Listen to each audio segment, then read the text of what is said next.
Hey guys, स्वागत है आपका मेरे इस यूट्यूब चैनल पे। और आज हम बात करेंगे वर्ष 2015 में बनी एक Hollywood movie attack on Titan की।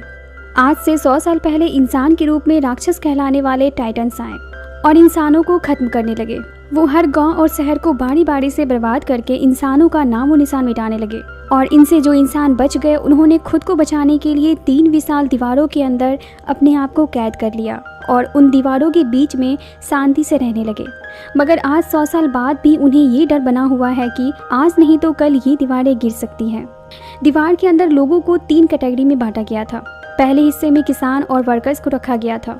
दूसरा हिस्सा इंडस्ट्रियल था, जहाँ कारखाने लगे हुए थे। और पहले हिस्से में अमीर लोग रहा करते थे जो सभी पर शासन करते थे। यहीं पर एक लड़का था जिसका नाम एरिन था। वो टाइटन्स को नहीं मानता था। उसे बस लगता था कि ये सब बस किताब की कहानियां हैं। उसका यहाँ दम घुटता था क्योंकि उसे ये लगता था कि टाइटन्स के लिए बनाई गई दीवार की उस पार एक बहुत बड़ा शहर बसा हुआ है, जहाँ जाने के बाद उसकी जिंदगी बिल्कुल बदल जाएगी। लेकिन लोगों को यहाँ जबरदस्ती कैद करके रखा गया है। एरन का एक दोस्त भी था जो काफ़ी इंटेलिजेंट था। वो सबसे छुप के छोटे छोटे एक्सपेरिमेंट किया करता था क्योंकि यहाँ पर लोगों को एक्सपेरिमेंट करने के लिए बिल्कुल मना किया गया था। एरन एक लड़की को पसंद करता था जिसका नाम मिसाका था। एरन अक्सर मिकासा से कहा करता था कि हम दोनों यहाँ से बाहर निकलकर एक बहुत अच्छी ज़िंदगी जिएंगे। एरन अपने दोस्तों से जिस जगह पर मिलता था वो जगह उसकी फेवरेट जगह थी क्योंकि वहाँ पर एक बहुत बड़ा बॉम्ब पड़ा हुआ था जिसके डर से लोग वहाँ नहीं आते थे। एक दिन एरन अपने दोस्तों के साथ ये डिसाइड करता है कि वो उस दीवार के पार जाएगा, लेकिन उस दीवार पर बहुत ही सख्त पहरा रहता है। फिर भी किसी तरह ये लोग सबसे छुपते हुए उस दीवार के काफ़ी नज़दीक चले जाते हैं। इससे पहले कि ये और आगे जाते वहाँ पर सोल्जर्स आ जाते हैं। सोल्जर्स इन सभी को अरेस्ट करने ही वाले होते हैं कि वहाँ पर सोल्जर का हेड आ जाता है। वो एरन को सोल्जर से बचा लेता है क्योंकि वो एरन को पहले से जानता था। वो ये भी जानता था कि एरन एक बहुत ही इंटेलिजेंट लड़का है। अब ये लोग बात कर ही रहे होते हैं कि तभी उस दीवार के पीछे एक बहुत ही भयानक टाइटन आ जाता है। वो अपनी बॉडी से आग उगल रहा था। ये देखकर एरन को अपनी आंखों पर विश्वास नहीं होता है कि वो सच में एक खतरनाक टाइटन को देख रहा है जिसके बारे में वो हमेशा सोचा करता था कि वो एग्जिस्ट नहीं करते। उस टाइटन के शरीर के आग के लपटों से दीवार की हालत बुरी तरह से खराब हो जाती है और वो टाइटन अपने पैरों से उस दीवार में एक बहुत बड़ा होल कर देता है। ये देखकर सभी सोल्जर्स उस टाइटन पर हमला करने की तैयारी करने लगते हैं, लेकिन इससे पहले कि वो कुछ कर पाते वो टाइटन वहाँ से गायब हो जाता है और वहाँ एक खौफनाक सन्नाटा छा जाता है। और कुछ ही देर के बाद उस बड़े होल से टाइटन्स अंदर आने लगते हैं। वो देखने में इंसानों की जैसे ही लग रहे थे, लेकिन वो काफ़ी लंबे चौड़े और बड़े थे। इंसानों को देखते ही उनके मुंह से पानी गिरने लगता है, जैसे कि उनके सामने बहुत ही स्वादिष्ट खाना रखा हो। टाइटन्स को देखकर आर्मी लीडर उन पर बॉम्ब से अटैक करवाते हैं, लेकिन वो ये देखकर हैरान हो जाते हैं कि टाइटन के डिस्ट्रॉय हो चुके बॉडी पार्ट्स खुद रिपेयर हो रहे हैं, मतलब कि इन्हें मारना इम्पॉसिबल है। अब ये सभी टाइटन्स एरिया 3 को चारों तरफ से घेर लेते हैं और इंसानों को पकड़ पकड़ कर खाने लगते हैं। लोग खुद को बचाने की बहुत कोशिश करते हैं, लेकिन वो इन टाइटन्स के सामने चींटी के बराबर थे। सोल्जर्स भी टाइटन के सामने हार मान लेते हैं और अपने भयानक मौत से बचने के लिए खुद को सूर करने लगते हैं। अब ये टाइटन्स लोगों को कुचलते हुए एरिया 3 के शहर में घुसने लगते हैं। ये सब देखकर एरन मिसाका को लेकर वहाँ से भागने लगता है। टाइटन्स हैवानियत की सारी हदें पार करते हुए शहर में भी लोगों को पकड़ पकड़ कर अपना निवाला बनाते हैं। एरन देखता है कि बहुत सारे लोग टाइटन्स से बचने के लिए उस शहर के एक बहुत ही बड़े घर में जाकर छुप रहे हैं। एरन भी मिसाका को लेकर वहां जाने लगता है, लेकिन तभी मिसाका को रास्ते में एक छोटी सी बच्ची दिखाई देती है। उसे बचाने के लिए वो उसके पास चली जाती है और वहीं एरन लोगों की भीड़ के बीच घसीटता हुआ उस घर के अंदर चला जाता है और एक आदमी उस घर में ज़्यादा जगह ना होने के कारण उस घर का दरवाज़ा बंद कर देता है। एरन उस दरवाजे को खोलने की बहुत कोशिश करता है, लेकिन लोग उसे ऐसा करने से मना करते हैं। अब एरन खिड़की से मिसाका को देख रहा होता है। वो बहुत लाचार होता है क्योंकि वो मिसाका के लिए कुछ भी नहीं कर सकता था। मिसाका भी एक टक एरन को देखती है। ये देखकर एरन मिसाका के लिए रोने लगता है और तभी एक बहुत ही भयानक टाइटन मिसाका और उस बच्चे को अपना निवाला बना लेता है। अब एरन किसी तरह उस घर से बाहर निकल आता है और बाहर निकलने पर वो देखता है कि जिस घर में लोगों ने टाइटन से बचने के लिए शरण ली थी, टाइटन्स उस घर के छत को तोड़कर लोगों को वहाँ से निकाल निकाल कर खाने लगते हैं और वहाँ खून की नदी बहने लगती है। अब हमें 2 साल बाद का वक्त दिखाया जाता है, जहाँ पर बचे हुए लोगों को इंडस्ट्रियल एरिया में शरण लेनी पड़ती है क्योंकि तीसरी एरिया जहाँ पर किसान और वर्कर्स रहा करते थे, अब वहाँ भी टाइटन्स का राज हो चुका था। इधर इंडस्ट्रियल एरिया में लोगों की संख्या बढ़ने से खाने पीने की बहुत दिक्कत हो गई थी, जिसके कारण लोग भूख से मर रहे थे। इसलिए आर्मी ये डिसाइड करती है कि वो उस तीसरी एरिया जहाँ से अनाज की सप्लाई हुआ करती थी, उस एरिया से टाइटन्स को किसी भी सूरत में बाहर निकालेंगे। इसके लिए आर्मी ने एक टीम तैयार की थी जिसे पिछले 2 सालों से ट्रेनिंग दिया जा रहा था। इस टीम में एरन और उसका दोस्त भी होता है जो टाइटन्स के हमले से बचकर निकल गया था। एरन इस टीम में इसलिए शामिल था क्योंकि वो मिसाका की मौत का बदला टाइटन से लेना चाहता था। आर्मी के कमांडर जिसका नाम कुबाल था, वो डिसाइड करते हैं कि हम आज रात ही इस मिशन पर निकलेंगे। उनका मिशन था उस होल को बंद करना जिसके द्वारा टाइटन एरिया 3 में आए थे, और होल के बंद होने के बाद एरिया 3 में जितने भी टाइटन्स बचेंगे उन्हें खत्म करना। अब एक लेडी कमांडर सभी आर्मी को एक वेपन के बारे में बताती है जिसके द्वारा वो हवा में आराम से उड़ सकते थे, और वो आर्मी को टाइटन्स को मारने का एक सीक्रेट भी बताती है। वो ये कि टाइटन के गले पर वार करने पर टाइटन्स को मारा जा सकता है और वो दोबारा जिंदा भी नहीं होंगे। अब रात होने पर सभी टीम मेंबर्स उस होल से दूसरी तरफ जाते हैं क्योंकि रात में सारे टाइटन्स सो जाते हैं। एरिया 3 में आगे बढ़ने पर एक लेडी सोल्जर को किसी बच्चे की रोने की आवाज़ आती है। उसे लगता है कि कोई छोटा बच्चा मुसीबत में है, इसलिए वो चेक करने के लिए उस ओर जाने लगती है। उसके पीछे एरन भी जाता है, लेकिन जैसे ही वो एक टूटे हुए बिल्डिंग के अंदर जाती है उसकी नज़र टाइटन के एक बच्चे पर पड़ती है जो इंसानी मांस को खा रहा होता है, और इन दोनों को देखते ही वो बच्चा जोर जोर से रोने लगता है और उस बच्चे की आवाज़ सुनकर सारे टाइटन्स जाग जाते हैं और इन लोगों की तरफ आने लगते हैं।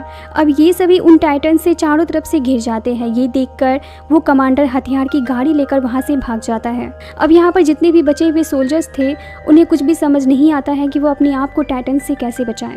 तभी वहाँ पर टाइटन्स का शिकारी कैप्टन सीकी सीमा वहाँ आ जाता है जो बहुत सारे टाइटन्स के गर्दन के नस को काटकर उसे मार डालता है। और वहाँ पर कैप्टन सीकी सीमा के साथ एक और बहादुर लेडी सोल्जर होती है। वो और कोई नहीं बल्कि मिसाका होती है जो अभी भी जिंदा थी।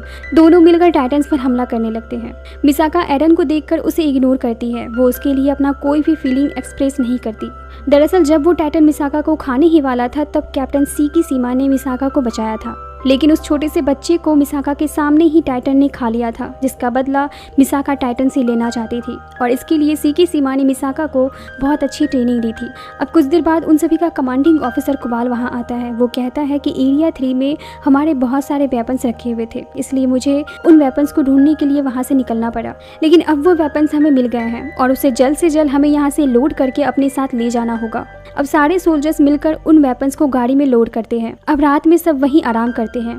इसी दौरान मौका देखकर एरन सीकी सीमा से मिलने जाता है क्योंकि उसे भी एक बेहतरीन सोल्जर बनना था। सीकी सीमा उससे कहता है कि इंसान का सबसे बड़ा दुश्मन उसका डर है, इसलिए अगर तुम अपने डर को दूर करके टाइटन्स का सामना करोगे तो तुम भी उसे मार पाओगे। अब रात में टाइटन्स इनकी हलचल को महसूस कर लेते हैं और इन पर हमला करके कुछ लोगों को खा जाते हैं। ये देखकर सोल्जर्स लगातार टाइटन पर हमला करने लगते हैं और वहीं दूसरी तरफ एक चोर वेपन की गाड़ी को लेकर वहां से भागने की कोशिश करता है। लेकिन तभी एक महिला सोल्जर जिसके पति को कुछ देर पहले ही टाइटन्स ने उसके सामने ही खा लिया था, वो उस वेपन की गाड़ी में आग लगा देती है और उस चोर को गाड़ी से धक्का देकर खुद उस गाड़ी को ड्राइव करती हुई टाइटन्स की ओर ले जाती है। टाइटन्स के पास जाते ही वो ट्रक ब्लास्ट कर जाता है, लेकिन इतने बड़े ब्लास्ट के बाद भी टाइटन्स पर कोई असर नहीं पड़ता। उधर कुबाल सारे सोल्जर्स को यहाँ मरता हुआ फिर से छोड़कर भाग जाता है। अब ये सारे सोल्जर्स टाइटन के बीच बुरी तरह से फंस जाते हैं। काफी सारे टाइटन्स को मारने के बाद भी वो टाइटन्स की संख्या को कम नहीं कर पा रहे थे। इसी बीच एरन को सीकी सीमा की बातें याद आ जाती है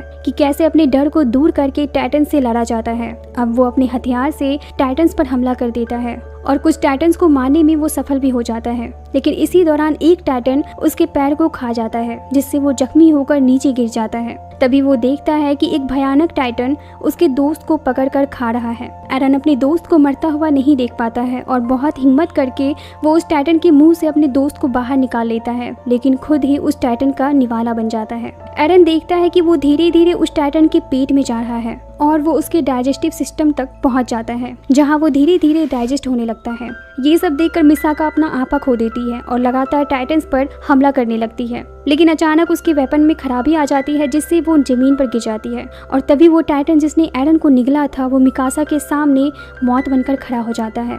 और मिसाका देखती है कि अचानक उस टाइटन को अपनी बॉडी में कुछ अजीब सा फील होता है और देखते ही देखते उसका पूरा बॉडी डिस्ट्रॉय हो जाता है और उस बॉडी से एक बहुत ही भयानक टाइटन बाहर निकलता है। अब वो टाइटन बाकी सारे टाइटन्स को मारने लगता है। इस टाइटन को गौर से देखने पर सभी को पता चलता है कि ये कोई और नहीं बल्कि एरन है। अब कुछ ही देर में टाइटन एरन कमजोर पड़ने लगता है और वो मरने लगता है। तभी वो कमांडर आता है जो एरन को जानता था। वो कहता है कि एरन के गले का पिछला हिस्सा काट दो। किसी को कुछ भी समझ नहीं आता, लेकिन मिसाका उसकी बात मानकर एरन के गर्दन को काट देती है और तभी एरन उसकी बॉडी से बाहर आ जाता है। सबको ये देखकर आश्चर्य होता है कि एरन की बॉडी पार्ट्स जो कट गए थे वो फिर से रीजनरेट हो चुके थे और ये सब कुछ सीकी सीमा ऊपर से देख रहा होता है और उसके फेस पर एक स्माइल होती है। इसके बारे में हमें आगे पता चलेगा। अब हमें एरन के बचपन का सीन दिखाया जाता है जहाँ पर एरन के डैड जो एक साइंटिस्ट थे वो एरन को एक इंजेक्शन लगा रहे थे। उस समय वो कमांडर भी वहाँ मौजूद था। एरन की मॉम अपने हस्बैंड को ऐसा करने से मना करती है।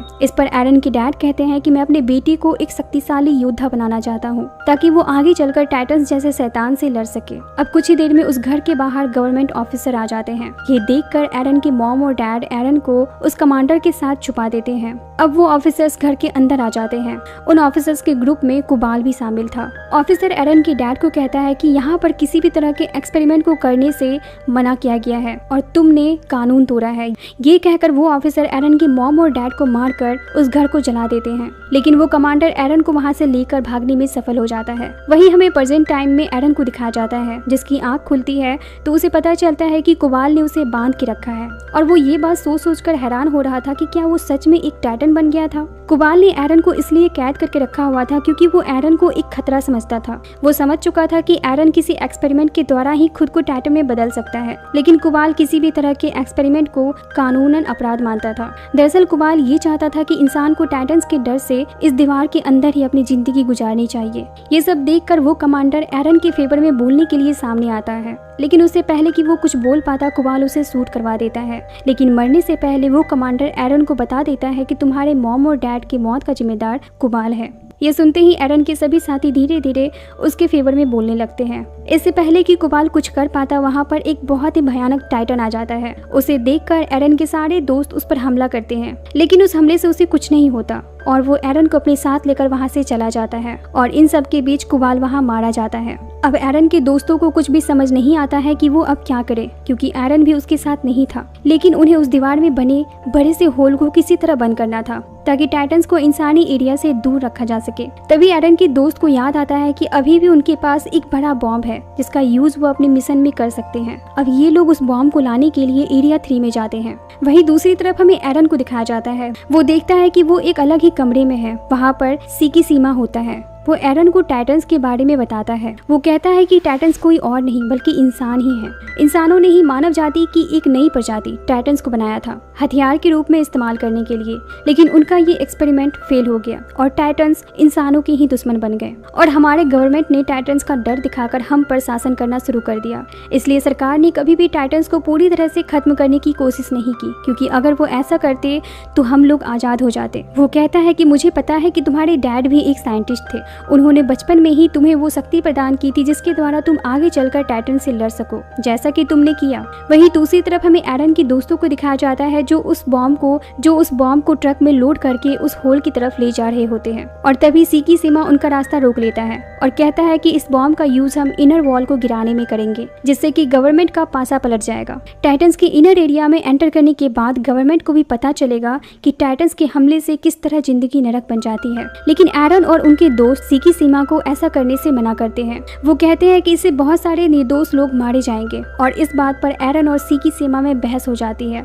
और इसके बाद इन दोनों के बीच फाइट होने लगती है। इस दौरान सीकी सीमा खुद को मारकर टाइटन में बदल जाता है और यहाँ हमें ये पता चलता है कि सीकी सीमा भी एक टाइटन बन सकता था और ये वही टाइटन था जो एरन को अपने साथ लेकर गया था। अब एरन भी खुद को टाइटन में बदल लेता है और इन दोनों के बीच एक घमासान युद्ध होता है। सीकी सीमा एरन पर लगातार वार करने लगता है, लेकिन तभी एरन अपनी फाइटिंग स्किल से उसे हरा देता है और अब एरन उस बॉम्ब को उस दीवार के ऊपरी हिस्से में फिट कर देता है ताकि उसका मिशन कंप्लीट हो जाए। लेकिन तभी वहाँ पर कुबाल आ जाता है, जिसे देखकर सब हैरान हो जाते हैं कि वो अभी भी जिंदा है। वो कहता है कि एरन को मेरे हवाले कर दो, क्योंकि वो नहीं चाहता था कि कोई भी इंसानों की मदद करे। वो ये चाहता था कि इंसान हमेशा उनके गुलाम बनकर रहे। लेकिन तभी एक लेडी सोल्जर तीर से हमला करके कुबाल को मार डालती है, लेकिन हमले के बाद कुबाल एक बहुत ही भयानक किंग टाइटन में बदल जाता है, जिसे देखकर हमें पता चलता है कि मूवी की शुरुआत में में जिस टाइटन ने दीवार में होल बनाया था वो कोई और नहीं बल्कि कुबाल था। अब वो इस मिशन को रोकने की कोशिश करता है, लेकिन तभी वहाँ पर सीकी सीमा आ जाता है और वो उस बॉम्ब को ले जाकर किंग टाइटन कुबाल के मुंह में डाल देता है, जिससे एक बहुत ही बड़ा ब्लास्ट होता है और वो मारा जाता है। इस ब्लास्ट से उस दीवार का ऊपरी हिस्सा नीचे गिरता है, जिससे वो बड़ा सा होल बंद हो जाता है। ये देखकर सभी काफी खुश हो जाते हैं और इसके साथ ही एरन और मिसिकामा का समुद्र और बाहरी दुनिया देखने का सपना भी पूरा हो जाता है। इसी के साथ इस मूवी का द एंड होता है। इसी तरह के मूवीज एक्सप्लेनेशन वीडियोस देखने के लिए मेरी वीडियोस को लाइक करें और चैनल को सब्सक्राइब जरूर करें। Thank you.